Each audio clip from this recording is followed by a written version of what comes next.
आज मार्गशीर्ष महिन्याचा गुरुवार आणि मस्तपैकी सडा रांगोळी इथे मी केलं होतं आणि पूजाही छान झाली होती.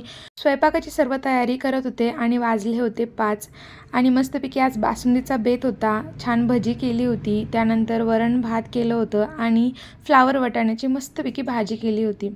लक्ष्मी मातेला पुरी आणि बासुंदीचा मान असतो म्हणून आज बासुंदी आणि पुरीचा बेत होता. मस्तपैकी पुऱ्या फुगल्या होत्या.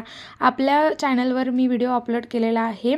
बासुंदीचा पण आणि पुऱ्या फुगण्यासाठी काय काय टिप्स आहेत आणि काय काय त्यामध्ये टाकावं लागतं हा सगळा व्हिडिओ मी शेअर केलेला आहे. इथे ओटीचं सामान तयार करून ठेवलं होतं. मस्तपैकी गजरेही केले होते. 2 सुवासिनी आपण इथे बोलवल्या होत्या आणि मस्त रांगोळी वगैरे काढलं होतं आणि इथे स्वयंपाक बघू शकता.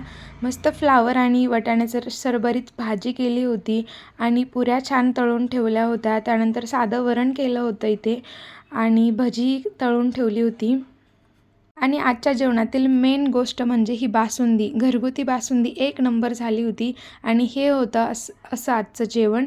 2 सुवासिनींना मी इथे बोलवलं होतं. त्यांचं औक्षण केलं, त्यानंतर पाय वगैरे धुतले आणि ब्लाऊज पीसाची ओटी घातली, पण त्याचा व्हिडिओ काही शूट झाला नाही. त्यानंतर मग जेवायला बसल्या त्या आणि जेवतानाचा मी व्हिडिओ काढला होता. सर्वजण छान जेवले आणि सर्वांना स्वयंपाक देखील आवडला.